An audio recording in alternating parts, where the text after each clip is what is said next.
sociais. Sérgio e Emily, chegou o dia, né? A gente sonhou com esse dia, né? Faz tempo que a gente conversa de trazer vocês aqui. Sejam muito bem-vindos. Obrigado, Dunga, é verdade. Há quanto tempo, né? A gente recebendo em Goiânia e esperando esse momento. E aqueles que esperam no Senhor jamais serão confundidos, né? Verdade. A gente está muito feliz de poder estar aqui. Uma boa noite para você que nos acompanha pela TV Canção Nova, o pessoal que está aqui no auditório. E uma alegria, Dunga. Quantas vezes eu tive aqui na Canção Nova, vendo o Padre Jonas, Padre Léo, você pregar. É a realização de um sonho em Deus poder estar aqui com você. Uma alegria muito grande. E junto com a esposa, né, Emily? É isso aí, é um prazer imenso estar aqui com você, Dunga. Você falando do PHN, eu me lembrei que são 19 anos, né? Exato. E justamente é o tempo que eu estou com o Sérgio, Olha, né? Não de casado, mas assim, incluindo entre casamento e namoro. E foi 19 justamente anos. aqui com o PHN que isso mudou muito a nossa história. Olha, mexeu então 19 muito anos conosco. atrás vocês vieram aqui. Isso, nós participamos do primeiro PHN. Que isso eu não sabia, um dado novo aqui. Isso, com certeza. E a gente te acompanha desde sempre, né? A gente viu a Canção Nova crescer. Então, realmente é um momento de muita emoção estar aqui com vocês, né? E viajamos 1.100 quilômetros. Uau, ixi, é verdade, gente, viajaram 1.100 quilômetros. Eu já tive a graça de me hospedar na casa da Emily e do Sérgio algumas vezes, se não me engano, 2 ou 3 vezes, né, que eu estive lá. Quando fui pregar em Goiânia, em várias vezes, graças a Deus. E sempre a gente conversou, porque a história deles é linda, gente. É uma história maravilhosa, que eles vão contar para nós aqui agora. Uma história de um casal que acreditou realmente no amor um pelo outro, né, que enfrentaram muitas barreiras para ficarem juntos e que depois passaram por um momento muito duro, né, porque a gente sabe, quando um filho da gente ou uma filha é acometida por uma doença, a gente queria que aquela doença estivesse na gente, né? Queria que doesse na gente, e não no filho. A gente se desespera mesmo. Mas eles superaram em Deus, e essa é a história que eles vão contar para nós aqui agora, e vai ser fique à vontade, né? De um contar, o outro entrar na história, não tem problema não. Mas vamos começar lá no começo, porque, primeiramente, parece que a família não queria muito o casamento de vocês, né? A sua família. Não queria. Na verdade, a gente achava que minha sogra estava do nosso lado, mas na hora também não estava. Não. Como é que foi isso aí? Vamos lá, porque muitas vezes as pessoas querem casar, são apaixonadas, mas os pais também influenciam muito, né? Às vezes positivamente, às vezes não positivamente. Como é que foi isso aí? Eu vi aqui, eles não queriam o nosso casamento, por quê? A gente se conheceu num grupo de oração. A minha sogra, inclusive, foi a pessoa que rezou para o meu batismo no Espírito Santo. Então, a gente se conheceu ali. A minha esposa também, naquele dia, foi uma das pessoas que rezou. Ela, e junto com a mãe, impuseram as mãos para que eu recebesse o Espírito Santo. E a gente começou ali uma história de amizade, né? Minha sogra torcia muito para que essa amizade se tornasse em namoro, e isso acabou acontecendo. Em uma das idas à Trindade, a pé, a gente rezando, e a gente acabou chegando à conclusão de que a gente poderia iniciar um namoro. E a gente começou um namoro santo, na igreja. O irmão da minha esposa era o coordenador do grupo de oração, e esse amor foi crescendo ao ponto da gente logo pensar num casamento. Depois de 4 anos e meio de namoro santo, né, a gente aprendeu aqui no PHN, que, com o Padre Jonas, com as pregações, que a gente queria viver um namoro em santidade. Na castidade mesmo. Na castidade mesmo. Esperando o momento correto para uma vida matrimonial, conjugal, um ato conjugal. Quer dizer, não é fácil não, hein? Não é. Dois jovenzinhos lá. Uma luta muito grande. Até me lembro de um santo que dizia assim, e o Padre Jonas falava isso nas pregações dele: se você tiver que dar uma medalha para uma pessoa que foi na guerra e voltou, e tiver que dar uma medalha para um jovem que vive a castidade, dá a medalha para o jovem, porque a missão dele é mais árdua. Realmente não foi fácil, esses 4 anos e meio de muita luta, muita confissão, muito jejum, até o ponto que a gente discerniu que era a pessoa que eu queria para a minha vida, e ela também, e vamos casar. E quando a gente deu a notícia para a família, a gente teve uma surpresa muito grande, não foi, meu amor? Foi, aí foi quando a gente levou um susto, né? Porque a minha mãe era total, assim, sempre de acordo com o nosso relacionamento, e inclusive ela me incentivava muito, mas o meu pai, ele é médico e ele queria muito que eu fizesse, eu já era advogada, mas ele queria que eu fosse juíza de direito, né? É juíza federal, e eu estudei muito para isso. Então eu estava numa época de intenso estudo, sabe, Dunga? Só que a paixão também estava grande. Eu tinha vindo para São Paulo, eu morei aqui 1 ano em São Paulo e fiz o Damásio, então eu estava muito pronta para prestar concurso, mas ao mesmo tempo eu sentia que era o momento, porque o nosso relacionamento, como o Sérgio falou, eu nunca tive contato com homem algum, graças a Deus. Foi seu primeiro namorado? Meu primeiro namorado, e com ele eu queria viver a minha vida e ter uma vida. Foi assim que eu fui criada. Ou seja, então, você queria casar virgem? Isso. Né? E hoje a gente fica até um pouco sem graça de falar assim, porque isso quase não se vê mais. Não, tem né, gente que ouve isso aí que você está falando, que nós estamos falando aqui, a gente percebe, vocês dois ainda são um casal jovem. Desculpa perguntar a idade, tá bom? Porque quem está em casa tem que saber. Quantos anos vocês têm? Eu tenho 40. E eu 38. Olha, casal jovem. Segundo o IBGE, a idade jovem vai até os 40. Então, os dois são jovens ainda. Porque mudou, porque a expectativa de vida do brasileiro aumentou. Então, veja, estamos falando com um casal casado há quanto tempo?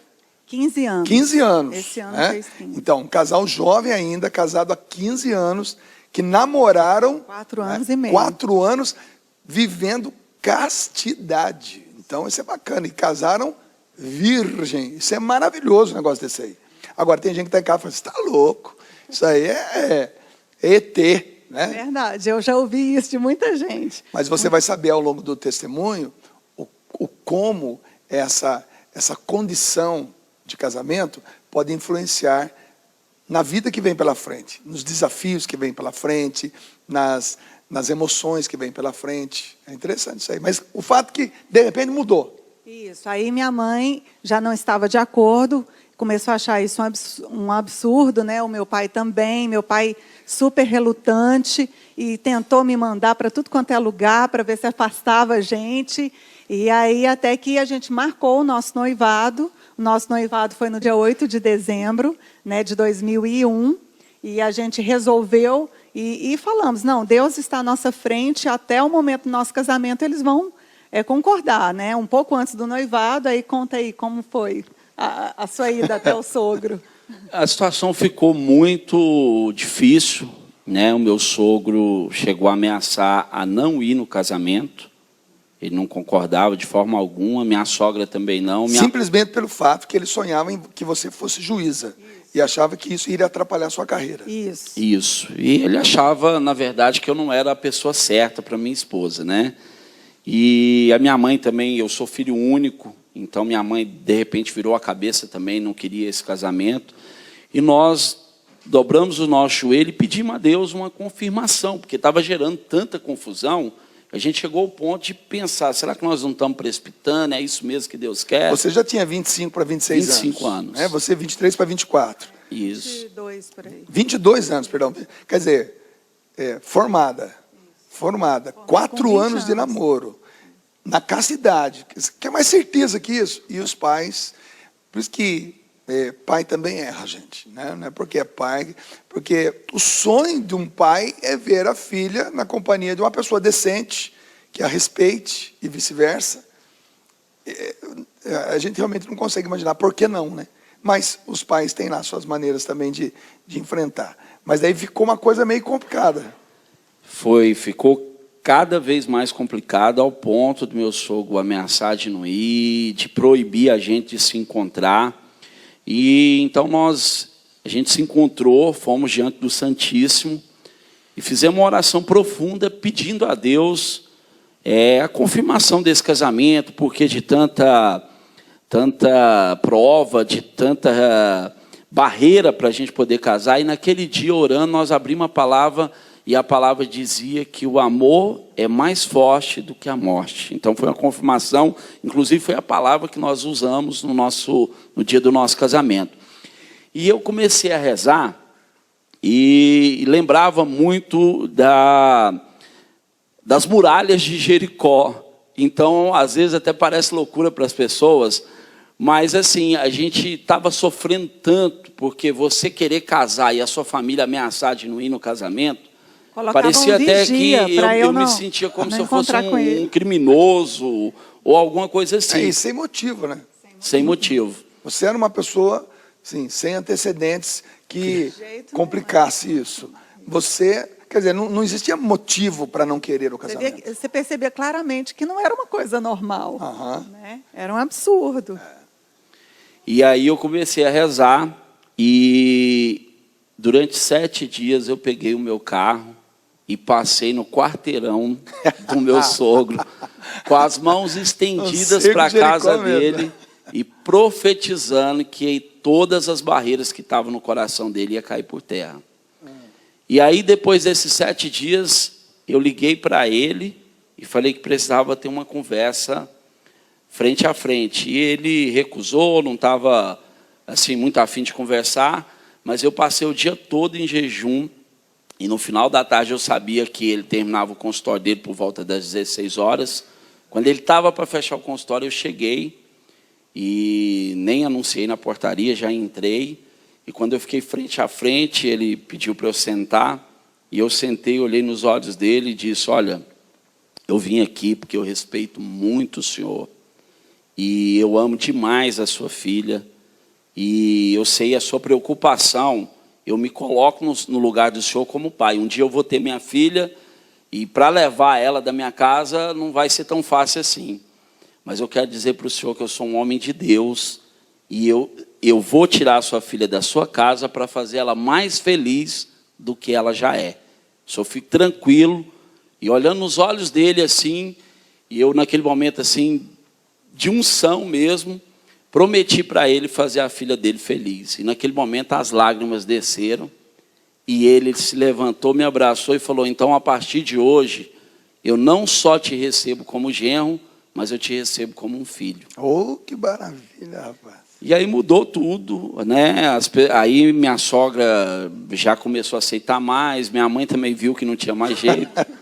E no dia 13 de abril, a gente casou com uma cerimônia linda, celebrada pelo Padre Luiz. A qual eu mando um abraço maravilhoso, Padre Luiz, que ainda quando seminarista, morou na minha casa durante 1 ano e meio.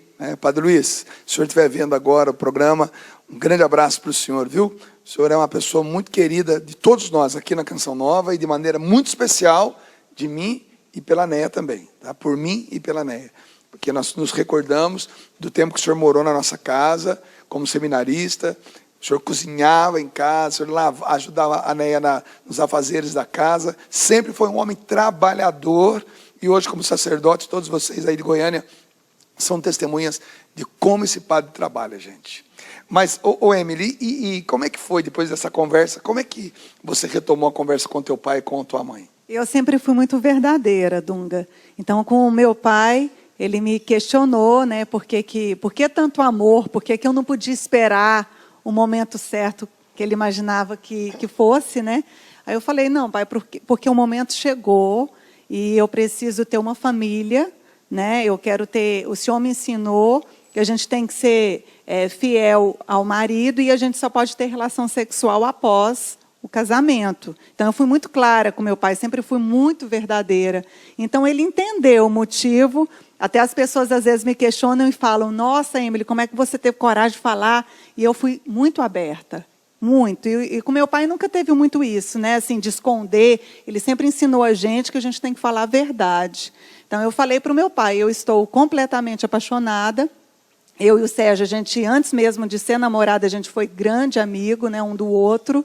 Então, eu conheci bem a história dele e eu decidi. Aí eu falei para ele: nós somos de Deus e é com ele que eu quero passar o resto dos meus anos, da minha vida. Bacana. Né? Olha, gente, eu fico feliz porque todo esse relacionamento de amizade, né, começou também aqui dentro de um acampamento PHN. É um casal PHN, é um casal que eu conheço, né, e isso que eles estão falando é sério. O trabalho que eles fazem em Goiânia é maravilhoso. O Sérgio é pregador, e pregador dos bons, tá legal? e a Emily anima, reza. É lindo o trabalho desse casal à frente do... Como é o nome do grupo de oração? Orando com Poder. Orando com Poder.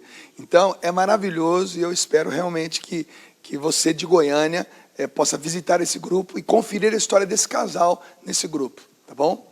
Mas vem cá. Bom, casaram-se. Graças a Deus, casou, passou essa história toda. Mas aí vem são 2 pontos maravilhosos que nós vamos tocar ao longo desse programa. A cura da filha e um perdão aí, né? Um perdão foi dado e foi muito bem, bacana, legal demais. Mas vamos falar da filha primeiro. Vocês se casaram, tiveram... Foi a primeira filha? Foi a segunda? Segunda gravidez? Segunda. Nós já tínhamos em 2005 o Miguel Arcanjo e a Maria Clara nasceu em 2007, em novembro de 2007. E a Maria Clara foi uma menina que nasceu com quase 4 quilos, uma menina imensa, nasceu com muita saúde, até os 2 anos de idade mamou no peito e nunca tinha tido nenhuma gripe. Então era uma menina super sadia. E em 2005, o meu avô já estava muito debilitado e como eu sou filho único e neto único, e a minha avó teve um problema muito grave, que foi um tumor na cabeça, nós tomamos uma decisão muito radical. A Emily nunca tinha pisado numa fazenda. E como meu avô estava precisando muito de mim, eu larguei um trabalho que eu tinha numa multinacional, ela largou o trabalho de advogada no Banco HSBC, que ela trabalhou muitos anos, e tomamos essa atitude de ir para a fazenda, que foi para as pessoas mais uma loucura, né? Morar na roça. 2 pessoas que estavam muito bem empregadas, salários bons, né? E de repente é um risco muito grande. Trabalhar com alguma coisa que não é a sua expertise, digamos assim, você não dominava isso aí. E vão para a roça, vão cuidar daquilo do teu avô. Do meu avô. Eu fui criado assim, sempre tendo contato com a fazenda, mas morar, entender daquilo ali, realmente foi uma novidade muito grande. Então, nós convivemos com ele 2 anos. Em 2007, ele faleceu. Ele faleceu um mês antes da Maria Clara nascer. Foi até um susto, porque ele estava muito bem também.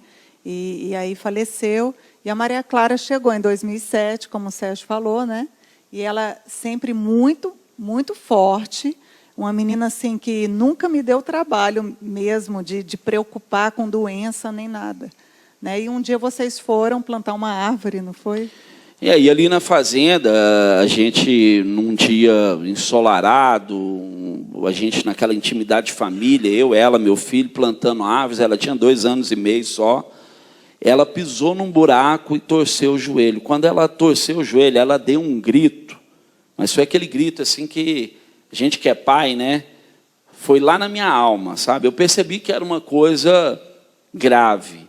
Então a gente pegou ela, correu para Goiânia, meu sogro é pediatra, olhou, não viu nada de anormal, mandou para casa.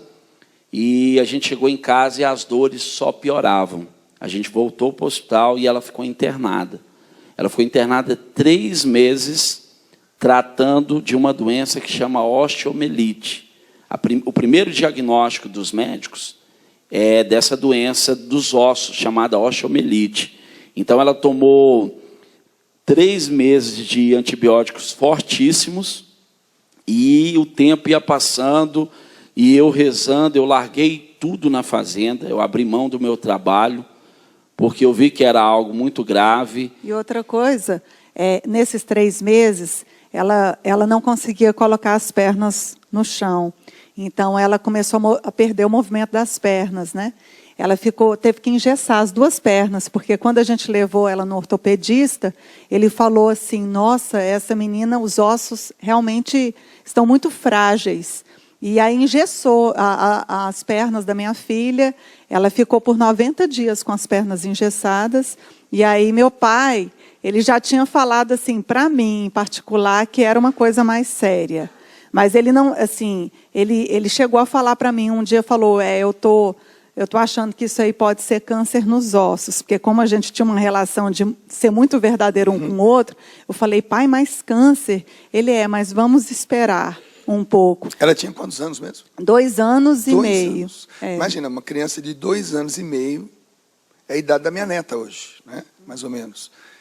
Com as 2 pernas engessadas por 90 dias. 3 meses. 3 meses. É muito Isso. tempo. Praticamente a criança desaprende a andar. Isso. Né? Tanto tempo parada, com essa idade, quer dizer, é sofrimento mesmo, né? Muito sofrimento. E eu me lembro que nós levamos ela num ortopedista e ele fez radiografias nas pernas e ele falou, olha, Sérgio, os ossos da sua filha estão tortos. Provavelmente ela nunca mais volte a andar. E ela vai ter que fazer 4 cirurgias. Uma em cada joelho, uma em cada ombro, para tirar um líquido. E nessa tarde nós fomos fazer um exame que chama cintilografia. E quando fizemos esse exame, a cintilografia mostrava que tinha focos no corpo dela todo. A doença tinha se espalhado. Tinha se espalhado e ela sentia muitas dores, sabe, Dunga? Mesmo tomando remédios assim muito fortes para a dor, começou numa perna, depois foi para um outro braço, foi assim, tipo um X. Iniciou numa perna, subiu por um braço, depois para outra perna, e nisso foi operando, foi abrindo. Ela tem as cicatrizes. Era nos ossos. Nos ossos. Nos ossos. Começou a gente... Aí depois... A princípio, sim, né? E os médicos achavam Só que era ela essa não doença, tinha. a osteomielite. Ela não tinha anemia, ela não apresentava nada que pudesse justificar um câncer, nada, porque estava tudo em ordem, né? A gente imaginava. E era só esse diagnóstico de osteomielite que eles davam, mas mesmo tomando esses antibióticos, não havia uma melhora. Não havia. Ou seja, estava se caracterizando que existia uma doença, mas estava sendo tratada de maneira equivocada. Quer dizer, remédio para o osso, mas o problema não altera, não melhora. E ela fez as 4 cirurgias, né? Cada vez que ela entrava para a sala de cirurgia, a gente entregava ela para o médico, e ela já bem debilitada, e eu e a Emily ficávamos rezando o rosário, sem saber se ela voltaria, só pela fé mesmo, que a gente acreditava que Deus estava com a gente, que a gente ia vencer. Mas eu confesso que para quem é pai, você entregar sua filha para uma sala de cirurgia, aquilo mexe muito com o nosso coração. E eu tomei a decisão de aprofundar mais ainda na oração. E eu comecei a ir à missa todos os dias. Rezava o rosário todos os dias. Jejum no mínimo 3 vezes na semana e vigília toda sexta-feira. E Dunga, quanto mais eu rezava, mais a doença avançava, pior a minha filha ficava. Deixa eu fazer uma pergunta. E entre vocês dois, porque a gente sabe que uma doença na família, ou um problema grave, não apenas afeta a pessoa que está doente, mas o relacionamento do casal muitas vezes é muito abalado. Num casal normal, gera brigas, separações, tantas coisas. Se tratando de vocês, que têm esse histórico, né, de uma amizade bacana, de um namoro casto, de um casamento que vocês acreditaram no relacionamento, vocês sempre foram pessoas de Deus. Né? E entre vocês dois, como é que ficou esse relacionamento? Dunga, com a gente sempre foi assim. Eu e o Sérgio, a gente sempre confiou muito um no outro. Né? Então, eu falei para o Sérgio, eu falava assim, Sérgio, pode ir, vai rezar, vai clamar a Deus, porque a minha parte eu vou fazer, que é a de vigiar os medicamentos, é de estar olhando horários, tudo eu observava. Dunga, eu fiquei debruçada. Meu coração dói muito assim quando eu imagino, quando eu lembro, né? Porque toda vez que a gente recorda o testemunho, realmente tem muita dor envolvida, né? Foram momentos de muita dor. E eu entreguei o meu filho, o Miguel, que eu também muito apaixonada pelo Miguel, eu entreguei ele para minha mãe. Falei para minha mãe, a senhora cuida do Miguel, porque a minha atenção vai ser 100% da Maria Clara agora. E eu vou ficar aqui fisicamente, aqui, eu não vou sair do hospital. Eu fiquei 6 meses internada com a minha filha, sem sair da porta para fora, eu não saía de forma alguma, era só com a minha filha. Você se internou também? Me internei, totalmente. E com o Sérgio, eu falava muito para o Sérgio, Sérgio, você não precisa ficar aqui comigo. Você vai em busca de Deus, porque nós precisamos desse suporte, né, de oração, de espiritualidade. Então, pode ir, faz o que tiver ao seu alcance, porque eu vou fazer a minha parte aqui também. E a minha sogra, que era uma pessoa que eu não me dava muito, assim, porque ele é filho único, então você imagina que eu já não passei. Muita coisa, né? Mas assim, eu não compreendia muito a minha sogra, porque eu vejo o quanto eu era imatura, né? Então, a doença me trouxe essa maturidade. A partir do momento que eu sofria em ver a minha filha naquela situação, eu entendi o amor dela pelo Sérgio. Então, a minha sogra passou a ser a minha parceira, o meu braço direito. Ela que dormia comigo todas as noites. A minha mãe cuidava do meu filho, a minha sogra comigo no hospital e meu marido buscando a Deus. Foi tudo muito bem dividido. E quando que se descobriu o verdadeiro diagnóstico? Então, uma sexta-feira, depois de rezar muito, eu fui para uma capela, e quando eu cheguei nessa capela, tinha uma senhora adorando Jesus no Santíssimo. E quando eu cheguei, ela disse, meu filho, que bom que você chegou, porque agora eu vou resolver algumas coisas, e você fica aqui com Jesus. E ficou só eu e Jesus naquele momento. E algumas pessoas me questionavam assim, Sérgio, mas você é um homem de Deus, pregador, você já prega em tantos lugares, eu só vejo você falando de Deus, servindo a Deus. Como é que foi acontecer um negócio desse com a sua filha? Como que Deus permitiu que isso acontecesse? Que é o raciocínio de quem normalmente não se relaciona com Deus, né?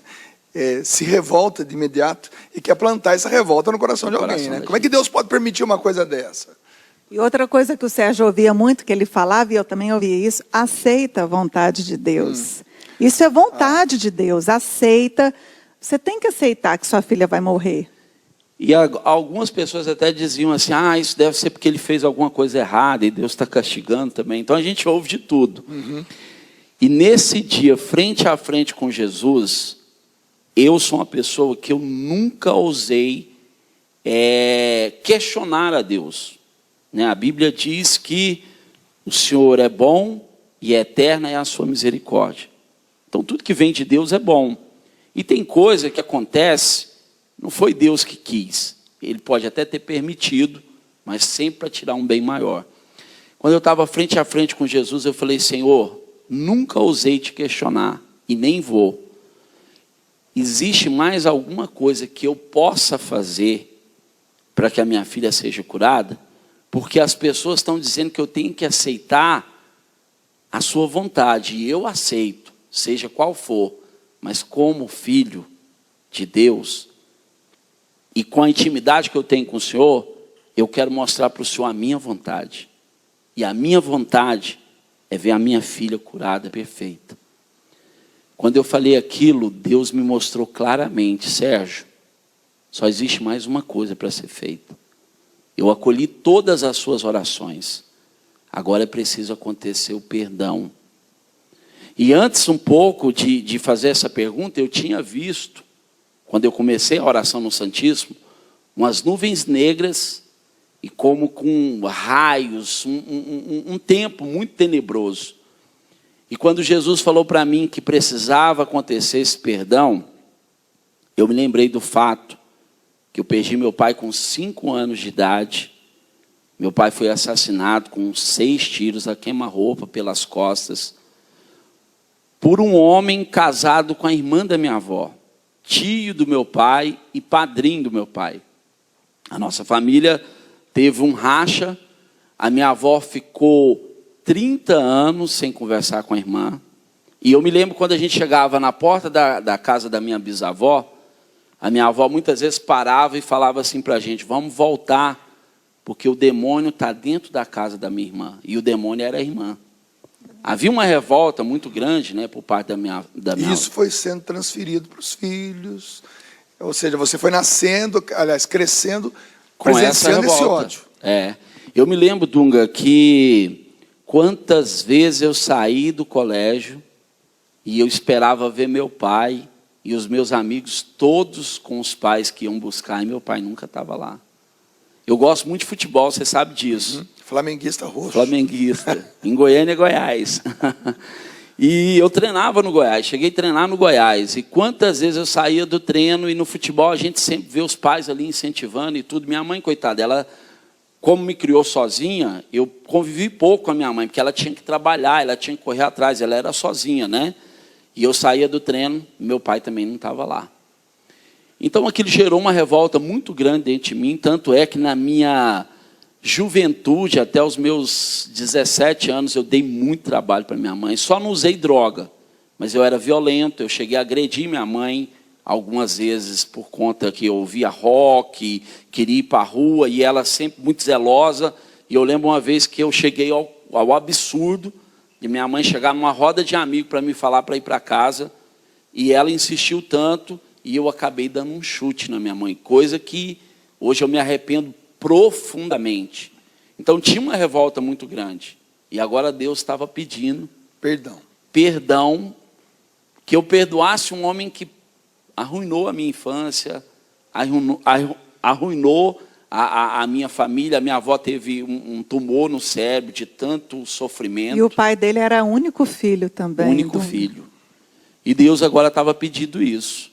E diante de Deus eu falei, Senhor, eu aceito o desafio. É como se Deus tivesse mudado o assunto. Você estava dentro do assunto, o que eu preciso fazer para que a minha filha possa ser curada?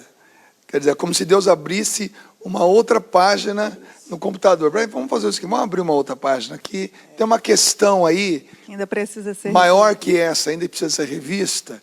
E eu preciso salvar toda a família antes de salvar sua filha. E você sentiu no coração que tem que perdoar quem matou teu pai. Senti que tinha que perdoar. Interessante que imediatamente eu pensava que eu já tinha perdoado, porque eu já caminhava com Deus. Mas lá dentro, mais íntimo meu ser, ainda tinha uma barreira muito grande. E eu falei, Senhor, não é fácil, mas pela sua graça eu aceito esse desafio. Eu vou em busca desse perdão. Quando eu terminei a oração, meu sogro me liga. Olha, vem para o hospital que eu tenho uma novidade. Até então não sabia nem que doença que era. Chego no hospital, eu vejo uma médica com um jaleco escrito oncologista. A doutora Renata Volu, que foi um verdadeiro anjo que Deus colocou na nossa vida. A doutora Renata fez um mielograma, ali quase sem anestesia, e mandou os exames para o laboratório, e veio o diagnóstico de um câncer, um sarcoma, que é uma espécie de câncer que vai amputando as partes das pessoas.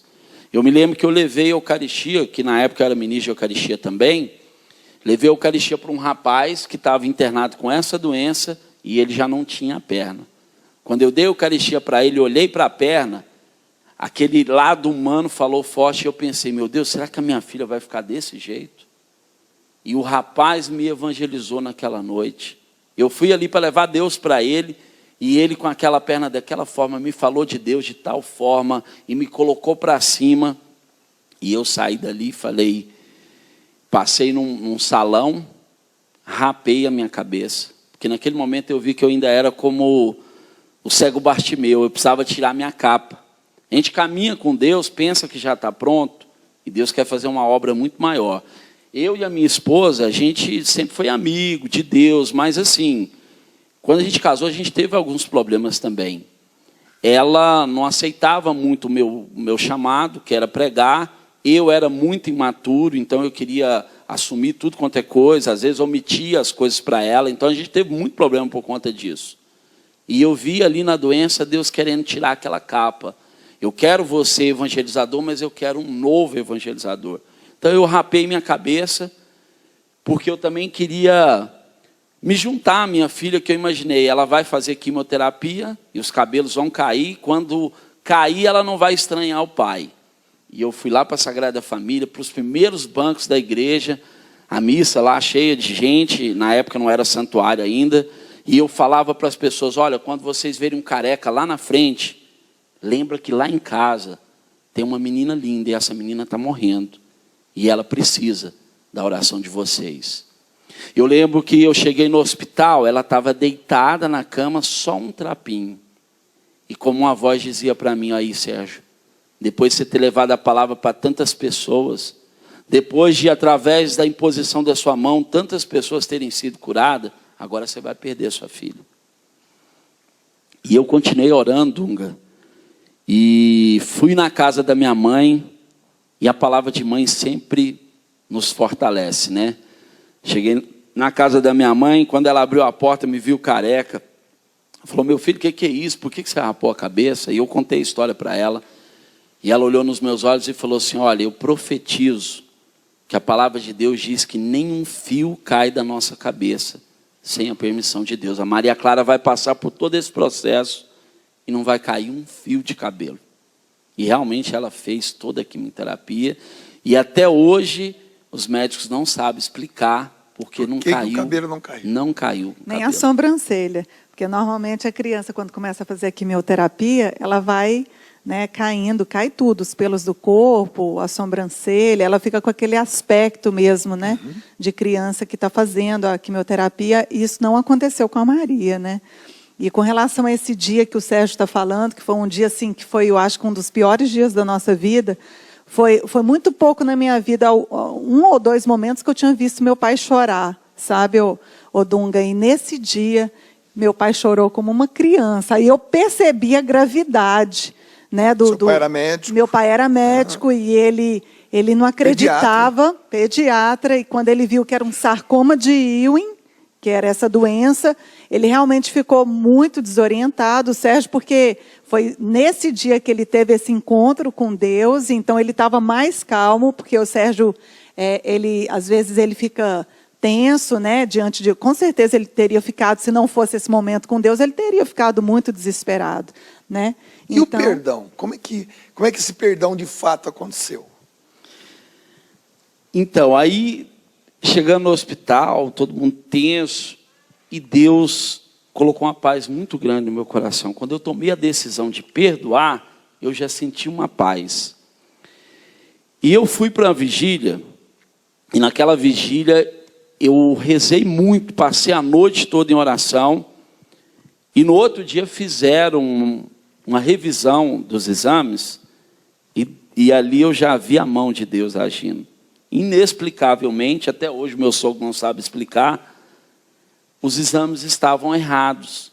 E não era um sarcoma, mas uma leucemia de um grau muito, muito avançado. Então eu tive no consultório de um médico muito famoso em Goiânia, e quando ele olhou os exames, ele falou, é uma leucemia, não é um sarcoma, mas dificilmente ela vai escapar. Foi sincero. Foi sincero. E eu saí dali sem chão, sabe? E passei na casa da minha mãe, e não foi nada assim programado. Peguei minha mãe, peguei minha avó e falei, vamos sair comigo. E elas entraram no carro, mas aonde nós vamos? Eu falei, não, nós vamos fazer um passeio muito interessante. E no caminho, já na metade do caminho, eu falei para elas, olha, nós estamos indo liberar perdão. Aí minha mãe falou, mas o que? Você está querendo ir na casa daquele povo? Eu falei, não estou querendo, nós vamos. E aí houve uma certa barreira, e eu falei para elas, olha, a Maria Clara está morrendo. E o ódio que existe no nosso coração não pode ser maior do que o amor que nós temos por essa criança. E nós vamos fazer uma oração, porque esse perdão precisa ser algo sincero. Nós não vamos lá fazer uma troca com Deus. A gente perdoa forçando a barra e Deus cura Maria. Não, Deus queria algo verdadeiro. Nós fizemos uma oração, Dunga. E foi uma oração tão poderosa que o Espírito Santo tocou no nosso coração de tal forma que caiu no coração das duas. E quando eu estava indo para lá, porque a gente sempre, o ódio, ele só faz você enxergar você mesmo. Ele te deixa egoísta. E eu comecei a me colocar no lugar daquela família. A irmã da minha avó perdeu o sobrinho, perdeu a convivência da irmã por 30 anos, O marido que matou meu pai, ele faleceu, já havia falecido com uma doença muito terrível também. E então eu comecei a me colocar no lugar daquela mulher. Aqueles filhos cresceram sendo discriminados pela família, porque o pai era assassino. Um dos filhos foi batizado pela minha avó. Então, quando a gente chegou lá de frente à casa dela, ela entrava, saía, não sabia o que fazer. Foi quando eu levantei as mãos e disse, olha, nós estamos aqui em paz. Acho que eles imaginaram até que a gente pudesse ter ido ali para, depois de 30 anos, fazer alguma vingança, ou coisa assim. Um acerto de contas. Um acerto de contas. E eu disse, não, nós estamos aqui em paz. E as duas irmãs ficaram frente a frente. E a irmã olhou para minha avó e não sabia o que dizer, depois de 30 anos. E antes que ela dissesse uma palavra, minha avó foi ao caminho, ao encontro dela, olhou nos olhos, abraçou e falou, minha irmã, eu vim aqui para te pedir perdão. E a irmã caiu em pranto, chorando, e disse, mas minha irmã, eu que tenho que pedir perdão. As duas abraçou Dunga. Naquele momento, eu vi uma grande luz vindo do céu e dissipando todas as trevas do ódio, da vingança, da doença. Sabe, eu vi o céu aberto, eu vi o quanto o perdão abre as portas do céu. Eu lembrava daquela palavra que Jesus dizia, olha, se você vai fazer uma oferta e você tem alguma coisa contra o seu irmão, volta lá, se reconcilia com ele, depois você vem fazer oferta. Segura aí. É forte, hein, gente? Eu acredito que nesse exato momento, muitas pessoas,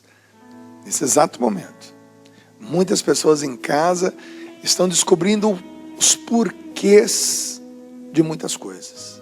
Sai daí não. O que é a força do perdão? Recapitulando para você que está em casa, a filha desse casal, com 2 anos e meio, foi acometida de um câncer. Né? Demorou para chegar no diagnóstico correto, mas como oração profunda, sincera, depois de muita pressão por muitas pessoas que interpretavam mal esse momento, o Sérgio pergunta ao Senhor, o que mais que o Senhor quer que eu faça para que a minha filha possa ser curada? Claro que ele pensava em algo que podia ser feito na medicina, o que mais eu preciso procurar para que essa menina possa recobrar a saúde? E ele sente no coração de perdoar, né, toda uma família que tinha sido a causa da morte do seu pai, que foi assassinado com 6 tiros pelas costas.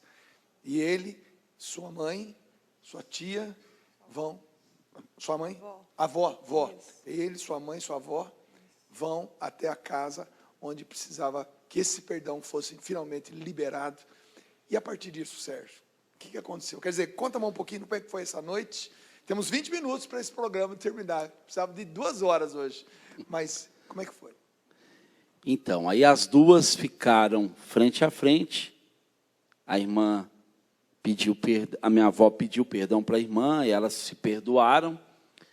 E naquele momento que eu vi aquela grande luz brilhando, Deus dissipando as trevas de tantos anos de ódio, de rachadura na família. 30 anos. 30 anos. 30 anos sem se falar, 30 anos de revolta, de doença, de muita coisa terrível que aconteceu nessa família, estava se dissipando ali para um único gesto, sincero, verdadeiro, de perdoar. Quando eu vi aquela situação, eu observei ali uma oportunidade, e então eu convidei todo mundo que estava ali na casa, estavam os filhos dela, algumas noras também, e a gente convidou todo esse pessoal, junto com a minha mãe, com a minha avó, e fizemos uma oração, pedindo a Deus que liberasse perdão sobre nós e sobre as pessoas que já se foram. Meu avô era um homem muito bom, muito justo, mas morreu com muito ódio no coração porque perdeu seu único filho. Por várias vezes, pessoas procuraram meu avô, pistoleiros, para poder vingar, e meu avô nunca quis isso, porque era um homem católico, mas no fundo, ele trazia uma mágoa muito grande. Então, a gente fez oração liberando perdão sobre ele, sobre o meu pai, sobre aquele homem. Foi um momento muito profundo, muito lindo. Todo mundo começou a chorar naquele momento. Foi um momento muito forte. Quando eu terminei a oração, o rapaz, filho daquele homem, deu um suspiro e olhou para mim e falou: olha, eu sinto como se tirasse uma barra de concreto nas minhas costas. Ao longo desses 30 anos, eu levei e carreguei, junto com meus irmãos, o peso do crime do meu pai. E ele disse assim: a sua avó está aqui, ela é minha madrinha, e eu nunca mais pude pedir a bênção para ela. Então, hoje eu sinto que saiu esse peso das minhas costas, e a gente se abraçou, coisa, sabe, muito sincera, muito espontânea, e foi um momento lindo ali, naquele instante. Nós voltamos para casa, passado algum tempo, a minha avó faleceu. E é interessante porque tudo que a gente planta, a gente colhe.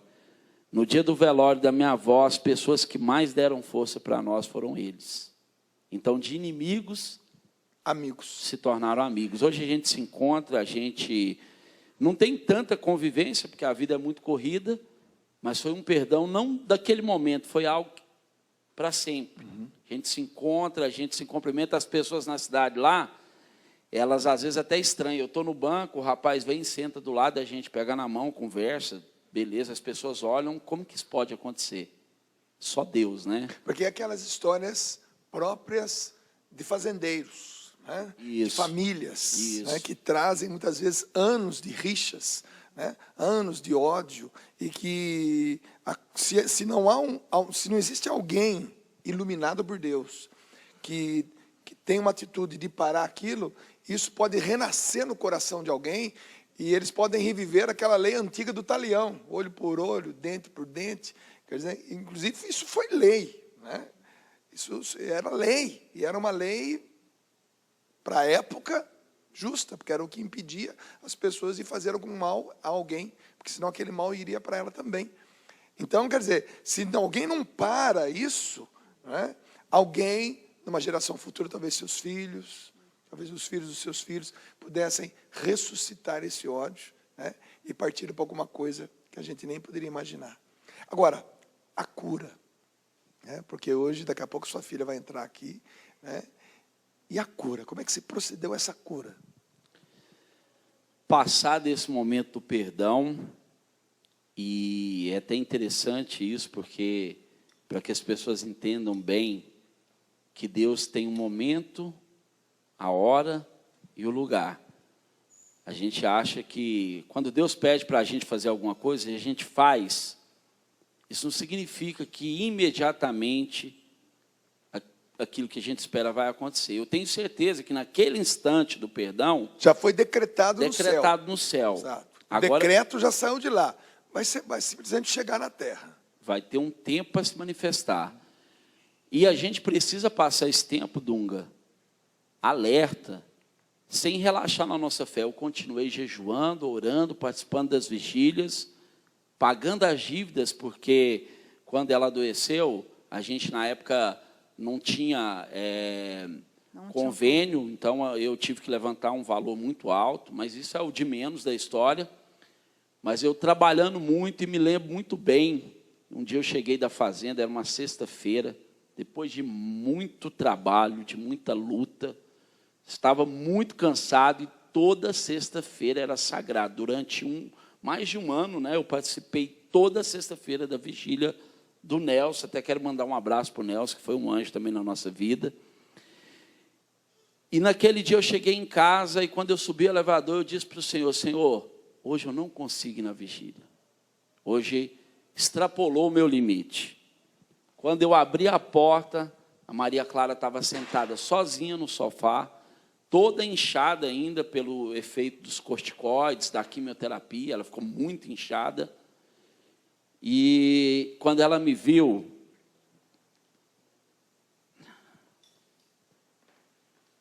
eu me emociono, porque eu rezava com ela, Dunga, todos os dias que eu estava com ela.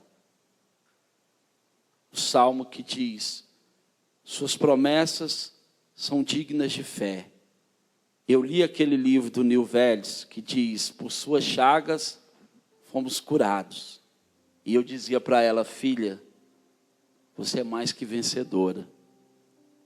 E quando eu cheguei de frente dela, ela falou: papai, reza por mim, eu preciso da sua oração.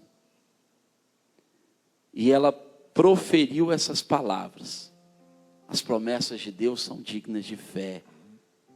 Por suas chagas eu vou ser curada, porque eu sou vencedora. Eu entrei para o banheiro na mesma hora e chorei bastante, porque minha esposa sabe que eu procurava nunca chorar na frente dela. Inclusive o dia que eu vi o enfermeiro furar ela da cabeça aos pés, eu fui para o banheiro, chorei, vendo minha filha, porque ela falava assim: mamãe, me ajuda. A mãe não podia fazer nada. Papai, me ajuda. Eu também não podia fazer nada. Por último ela falou: Jesus, me ajuda. E eu chorei aquele dia no banheiro. Novamente eu fui para o banheiro, chorei muito. Dunga, quando eu chorei, eu senti uma força do Espírito Santo me lavando da cabeça até os pés. Aqueles que esperam no Senhor renovarão as suas forças. E eu senti como se eu tivesse acabado de acordar. Uma força sobrenatural sobre a minha vida. E eu saí, fiz oração por ela e falei: filha, papai está indo para a vigília. Papai não vai nem tomar banho. Do jeito que eu estou, eu vou. E hoje eu vou buscar a sua cura lá no céu.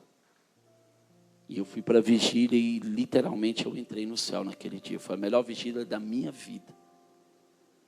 Eu vi a minha mãe falar que um pai, uma mãe é capaz de dar sua vida por um filho. E eu não acreditava nisso. Eu não acreditava nisso. E naquele dia, quando eu fui para a igreja, eu percebi que um pai e uma mãe é capaz de trocar sua vida por um filho. Eu trocaria sem hesitar a minha vida em qualquer situação pela vida da minha filha. E eu convidei muitas pessoas, Dunga, para estar nessa vigília. Liguei para alguns amigos, liguei para muitas pessoas. Sempre fui uma pessoa muito conhecida dentro da renovação em Goiânia. Hoje eu prego no Brasil inteiro, minha esposa prega também. E eu não falo isso sem nenhuma mágoa, nem ressentimento, mas há momentos na nossa vida que é você e Deus, é você e sua família. As pessoas na igreja esperam muito dos outros. Eu digo para você, não espere, não porque eles não são bons, porque a gente é falho mesmo, e há momentos que é você e Deus. Tem os irmãos que ajudam, os anjos que Deus coloca, mas naquele dia eu quis me decepcionar, porque eu convidei tantas pessoas. E eu cheguei lá na paróquia, o padre estava terminando de celebrar um casamento, terminou o casamento, ele me deu a chave da igreja. Hoje eu não estou na paróquia do padre, mas gratidão é uma coisa que a gente sempre tem que ter. O padre Luiz foi um homem que nos ajudou muito. Em todos os momentos, indo no hospital, rezando com a minha esposa. Ele descobria o hospital que a gente estava. Ele ia toda semana. E levava a unção dos enfermos. Isso fez muita diferença também. E naquele dia ele deu a chave da igreja, falou: meu filho, você vai fazer vigília? Eu falei: vou. Ele falou: a chave da igreja está aqui. Você, quando terminar, você liga os alarmes, você sabe tudo aqui. Deu a chave da igreja. Às vezes a gente tem tanta dificuldade para rezar, né? E quando você tem um padre que te dá a chave da igreja. E Dunga, o casamento acabou. Todo mundo foi embora, eu fiquei sozinho. E eu tive vontade de desistir. Falei: poxa, fazer uma vigília sozinho. Falei: mas eu vim aqui para rezar, eu vou até o fim. Eu sempre fui muito insistente. E eu acredito que Deus agrada muito da nossa insistência. A fé é acreditar naquilo que não vê e se lançar sem enxergar nada. Eu fui para a capela, quando eu fui começar a oração, 2 amigos meus que disseram que não iam, foi os únicos que foram. Quem disse que ia, não foram. Não foi. Quem disse que não iriam, Apareceu. foram. 2 anjos, o César e o Luciano, que eu sou muito grato. Conduziram uma oração linda. E naquele dia Deus me mostrou que a Maria Clara ia ficar totalmente perfeita. A gente agradeceu muito pelo perdão que aconteceu.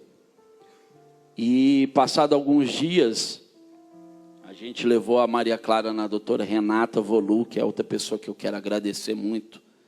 Uma médica que a primeira coisa que ela disse para mim e para minha esposa, falou, olha, eu já vi muitos casos de câncer, difícil de acontecer, mas quando o casal tem fé, é meio caminho andado ou mais. Dunga, de 5 crianças que estavam fazendo tratamento com a minha filha, o caso dela era o mais difícil. E as outras 5 crianças faleceram. Eu lembro do enterro da Jéssica, uma criancinha, quando eu vi aquela cena, um pai que é pastor, um homem correto, de fé também, enterrando aquela criança num caixãozinho branco. E o mundo e as coisas querendo dizer, olha, isso pode acontecer com você. É terrível você ver um pai enterrar uma criança tão linda como a Jéssica. E depois deste momento assim, que o Sérgio teve, né, a Maria foi melhorando. E logo ela saiu do hospital, né? Ele até falou quando a gente estava em casa, ela foi fazendo a fisioterapia. Ainda eram momentos que a gente ouvia muito ela gritar, né? Porque para tentar colocar as pernas em movimento. E algumas pessoas chegavam em mim. Ela ficou 1 ano sem colocar as perninhas no chão. Algumas pessoas falavam, Emily, dos 2 anos e meio aos 3 anos e meio. Isso. As pessoas falavam, Emily, como é que Traz você... ela aqui, gente, traz ela aqui. Como é que você dá conta de ouvir esses gritos? Eu falei, não, mas a nossa filha é vencedora, ela vai superar isso. E hoje, Dunga, ela, graças a Deus, não tem nenhuma sequela da doença, nada. Já foi vice-campeã goiana de judô. Nossa! ela dança balé muito Fica bem. do lado do papai. Bailarina e judoca. Isso, bailarina e judoca. Eu também devo muito ao nosso filho Miguel, que era o presente da Maria Clara. Toda vez que a gente levava ele no hospital, ela se alegrava imensamente, porque a paixão de uma irmã mais nova sempre é o irmão, né? O mais velho. E o Miguel sempre esse guerreiro, esse homem que reza muito também. Então eu só tenho que agradecer a Deus, porque uma família, realmente, a minha casa, ela serve ao Senhor. Eu e minha casa serviremos. E hoje, Dunga, eu falo mesmo assim com convicção que eu sou uma nova mulher. Eu sou uma pessoa antes da minha filha e depois da cura da minha filha, eu sou uma pessoa totalmente serva de Deus. Eu me dedico ao Senhor. E eu sou testemunha disso. E eu sou entregue à obra de Deus. Hoje eu libero meu marido. Realmente eu entendi que a nossa missão, ela não é uma missão de ficar só enquanto família, só nós. Nós temos que anunciar, nós temos que evangelizar. Então é isso o nosso chamado que nós tivemos na Canção Nova. Né? Essa missão que era tão pequena, né? Aquele tempo, e hoje expandiu de uma forma maravilhosa. E a minha casa hoje é uma casa que se dedica mesmo à oração. Bom, eu quero convidar, gente. Quero convidar vocês dois, que o ano que vem o PHN vai fazer 20 anos. Né? E como vocês dois são um casal que começaram lá conosco há 19 anos atrás, né? Numa amizade, depois um namoro, depois um casamento. Já estou convidando vocês para que o ano que vem vocês possam dar esse testemunho aqui no PHN, no acampamento PHN. Amém. Então já está combinado aqui, tá bom? Porque o ano que vem o tema tem a ver com aquilo que nós escutamos hoje aqui. Quero presentear vocês com essas pulseiras PHN. Vai passando aí para as 2 crianças também. Depois vai fazer um ajuste aí. Mas pelo menos em você, Sérgio, eu quero colocá-la.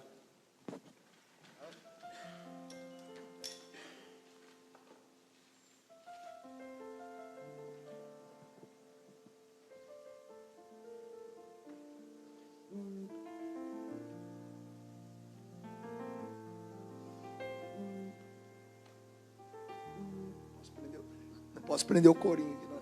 Braço forte, né? Estirou muito leite já, viu? Rapaz. É que eu não estou tendo jeito só. Pode apertar também.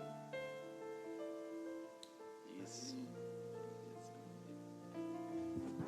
Mostra aqui. Essa pulseira não é vendida, né? Aqui na Canção Nova. Ela é um presente exclusivo para quem vem testemunhar no programa. Presente da Valéria Oito Machado, que nos presenteou com 2 anos de pulseira, né, PHN. Sérgio, Emily e essa família. Vem para cá, vem aqui pertinho aqui. Isso. Hoje essa menina é judoca e bailarina, curada de uma leucemia, daquela das grandes, e pela força do perdão, que liberou, né? Houve um decreto no céu, e a cura foi liberada, pela força do perdão, de alguém que, batizado no Espírito Santo, evangelizado, pode testemunhar hoje aqui para nós. Gente, o programa PHN de hoje, eu tenho certeza que chegou na casa de muitas pessoas, e salvou muitas pessoas. Quero agradecer por tudo aquilo que você faz pela Canção Nova, porque o que você faz pela Canção Nova, você patrocina, na verdade, tudo isso, e você permite, através da sua doação, que essa bênção chegue na vida de muita gente. Aqui está na sua tela o endereço desse casal. Eu sou testemunha porque eles pregam muito, rezam muito, conduzem grupos de oração, encontros inteiros de final de semana. Se você quer essa família na sua cidade, entre em contato aqui, o telefone está aparecendo na sua tela. Leve a Emily, o Sérgio, os filhos para a sua cidade, para um encontro de casais, para um congresso, enfim, para a noite de louvor, um dia de louvor, porque muitos milagres estarão acontecendo aí. Dunga, eu queria dar um abraço, mandar um abraço para o meu pai. Sim. Né? Como hoje é Dia dos Pais, e o meu pai, nós estamos dedicando esse programa a ele, o meu pai que sempre foi abaixo de Deus, ele um grande herói na minha vida, né? Ele que sempre me manteve de pé, me deu muita força, que Deus possa abençoá-lo, pai, aí onde o senhor está agora, ouvindo esse programa, um grande abraço dos seus netos aqui, e dizer que o senhor é um grande pai, o melhor do mundo. Legal. Qual o nome dele? Doutor Frazão. O doutor Frazão. Tá bem de genro, hein? Ainda bem que ele foi macho. Vai enfrentar. Gente, acabou o nosso tempo. Deus abençoe, parabéns. Realiza o milagre em mim.